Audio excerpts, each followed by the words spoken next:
Hello. Magandang araw and welcome. Ako si Mystical Moreno, or in short, Mismo. At dito sa aking channel, we will manifest love and light sa inyong Tagalog love reading ngayon na mismo. Okay, kung mapapansin ninyo, iba ang aking setup today dahil currently I'm in Davao.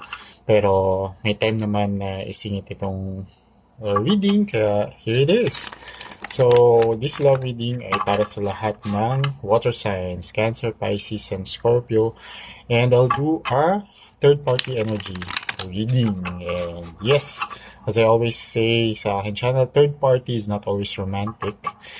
Ito yung energy outside the relationship that may effect or naapektuhan din ang connection ninyo. So, it can be anything or anyone na um, nakaka-apekto sa relasyon. So, it can be a friend, family member, classmate, okay, co-worker.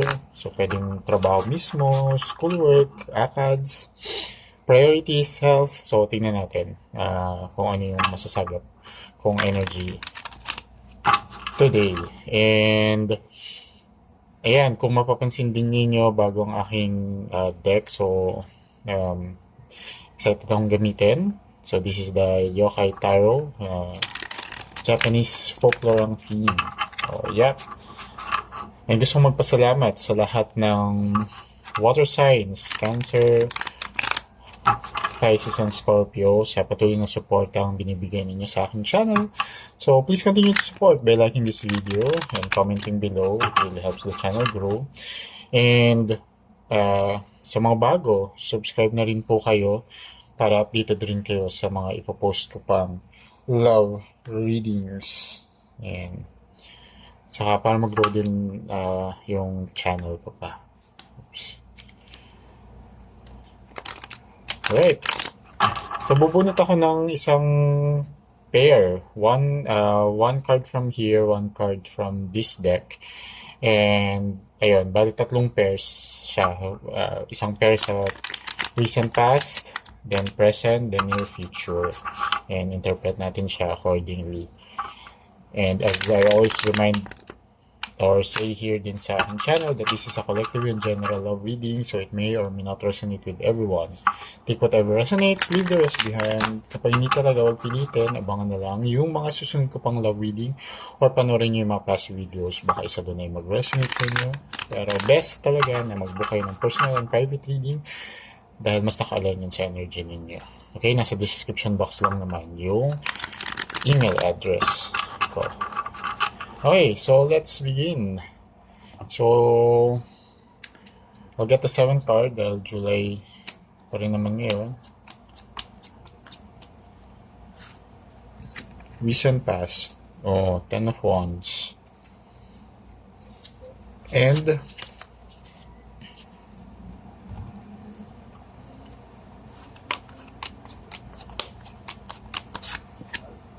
Eight of Pentacles.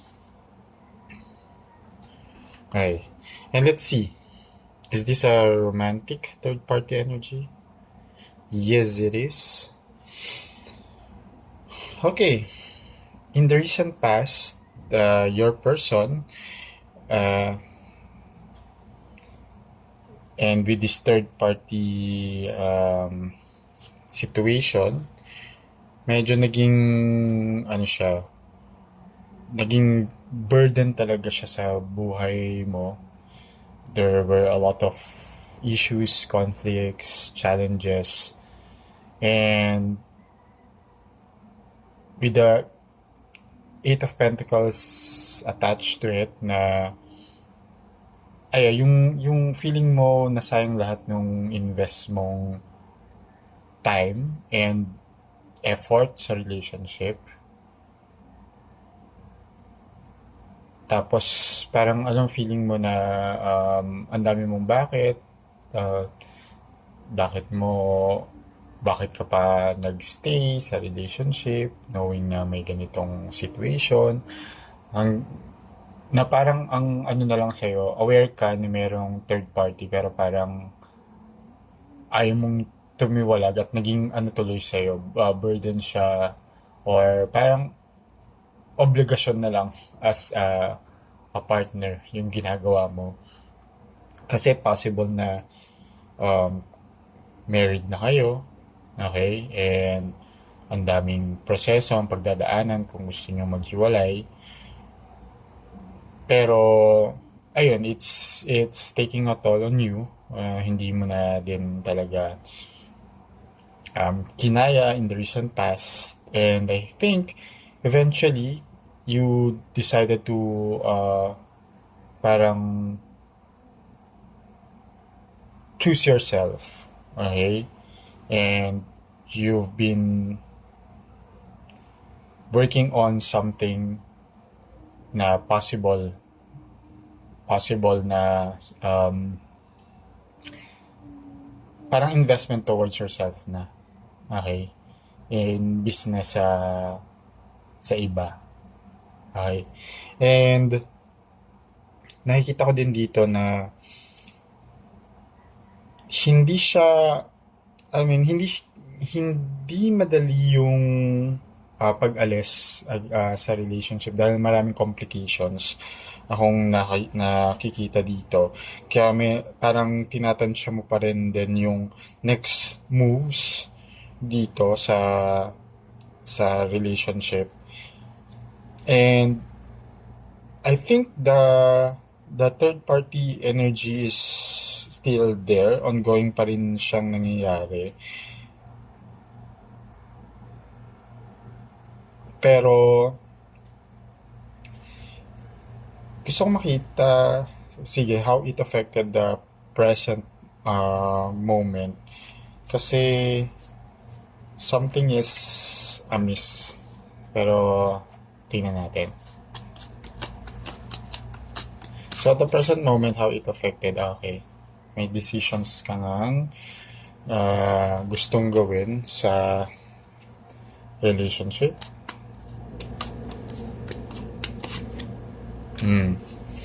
Pero, kaya pala, yeah. Kaya parang ano siya, natatenga yung energy. Yun yung nafe-feel ko dun sa recent past na parang, bakit parang walang nangyayari? Walang nangyayari, yeah. And now, na confirm ko siya kasi may decision ka na kailangan gawin. And major decision siya, ha? Hindi siya yung parang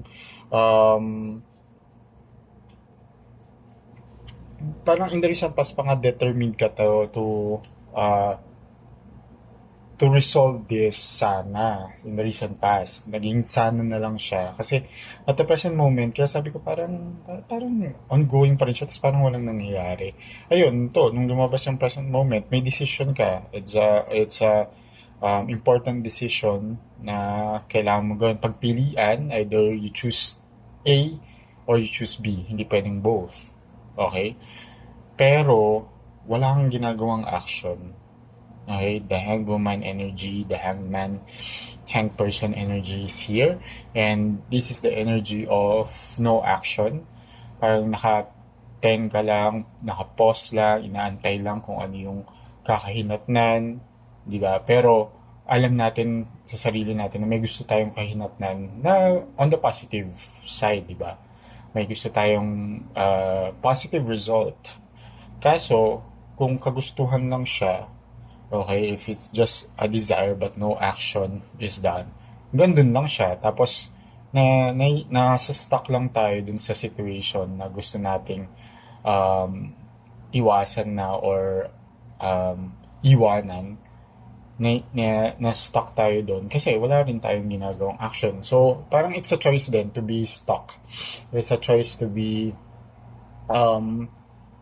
in that current situation na kahit sukang-suka ka na, kahit ayaw mo na talaga.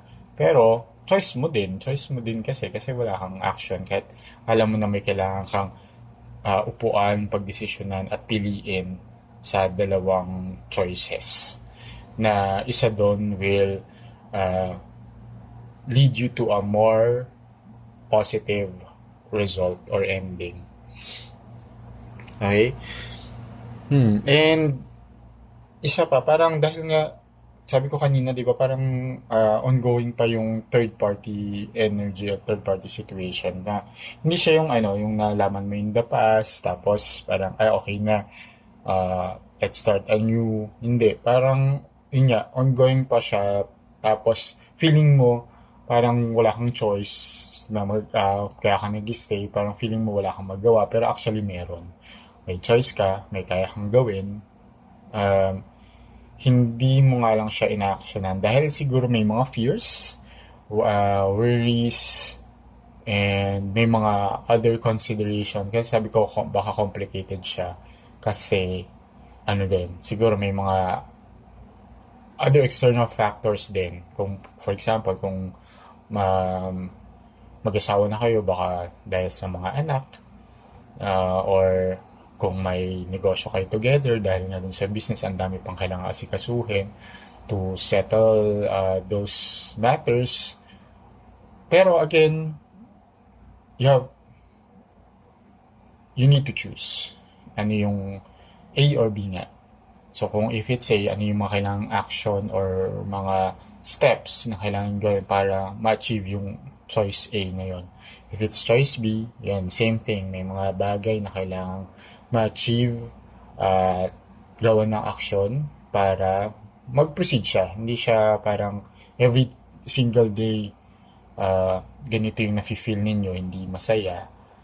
Pero ayun, parang, sige, next time na. Following day, ganun na naman yung mafe-feel nyo. Imbis na magbago na sana yung situation and yung nararamdaman nyo at the present moment at sa mga susunod pang mga araw. Ayun. Anyway, sige, tingnan natin. With this present energy and what happened in the past, how it may affect or will affect the near future. That's my note.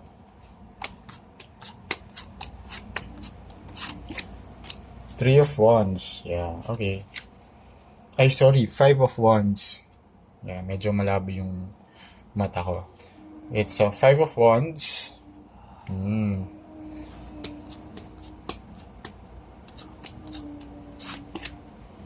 And the Hierophant.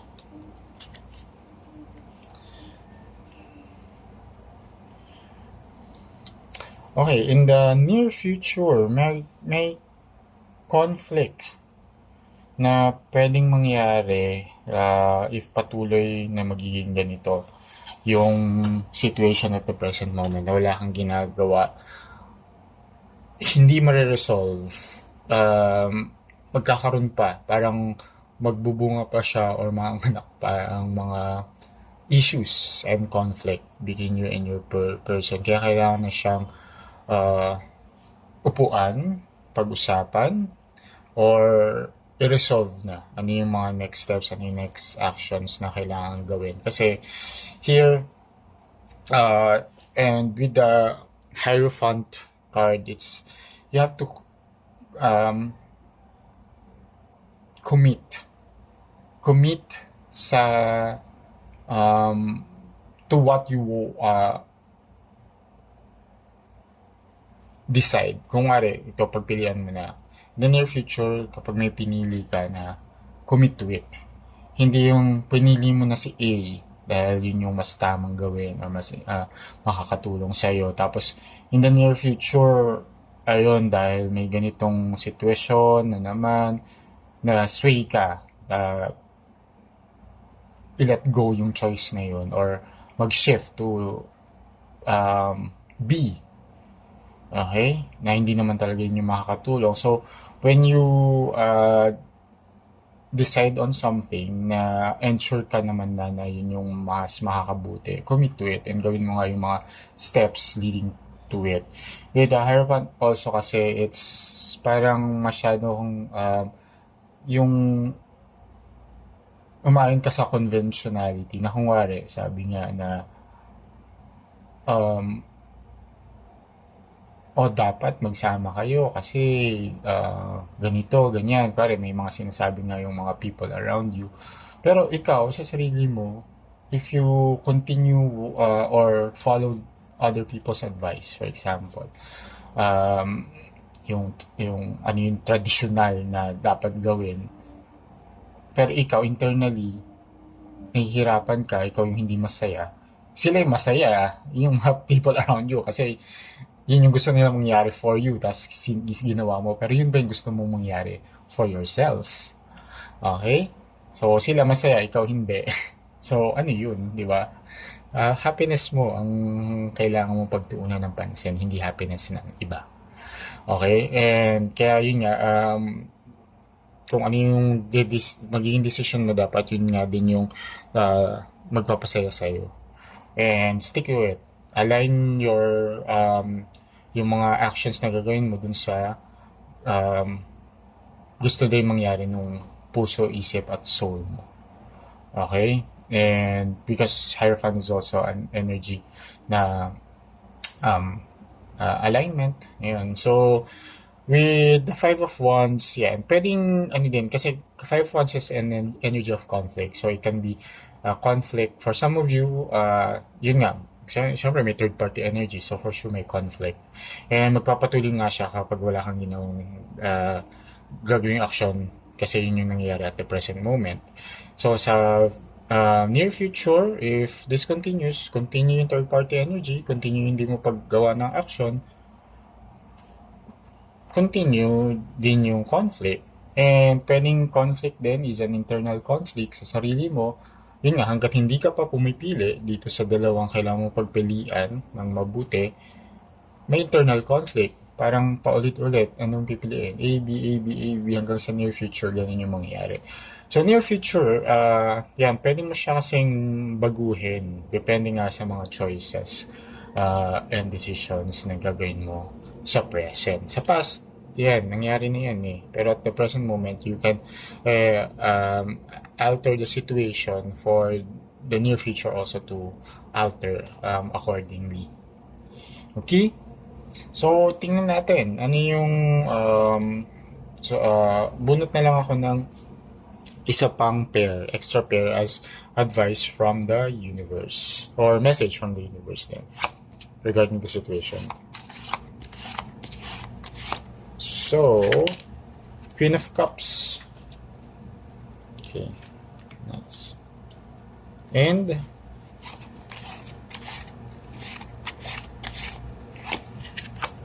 the Magician. Oh, nice. Ay, Queen of Cups and the Magician. So, parang sinasabi dito, I think the message of the universe is to love yourself. Queen of Cups energy is a very nurturing love. A love that, alam mo yun, yung parang kung paano ang isang magulang or nanay sa isang anak or sa baby niya, ayun, ganun ka-nurturing yung love. And ang sinasabi dito is to project it towards you. Kasi nga, dito, alam mo na nahihirapan ka. Pero, again, ano yung magpapasaya sa'yo? Love yourself. Keep loving yourself. And the more you love yourself, malalaman mo yung talagang boundaries mo, non-negotiables mo. And yun yung mas makakatulong din sa'yo sa pagpili. Dun sa kailangan mong pagpilian. And with the Magician card here, you have all the tools for it to happen. Yung mga ito, di ba, parang may mga decision kang kailangan gawin. Kala mo, wala kang yung mga kailangan mo, like resources or other stuff na magmamaterialize dun sa gusto mong mangyari. Pero you have. With the Magician card, it's also a card of manifestation and the willpower to make it happen. Okay? And that's, again, kung wala kang ginagawa, walang mangyayari. Pero if you have the will to make it happen, it will happen. Okay? And if you want na maging maayos din ang love story mo, okay? Then do it. You have the capability, okay, and all that you need para magawa kung ano man yung pipiliin mo, okay. And yeah, sana nakatulong itong reading na to sa inyo. Always use my reading with discernment, Hey, again, gaya din ng sinabi ko, which is nasa reading nyo pa rin, nasa kamay nyo pa rin ang inyong kapalaran. We all have our free will to do or choose, decide yung mga gusto natin mangyari sa buhay natin. And nasa mga choices din talaga natin yan. Alright, this is just a guidance, an insight of, lalo na kung nag-resonate sa inyo yung reading at nag, may mga parts dito na applicable sa situation ninyo, then, ayan, this is just a guidance. Okay? So, kita-kits na lang muli sa susunod ko pang love reading dito lang sa akin channel. Ako si Mystico Moreno, or in short, Mismo. Ingat!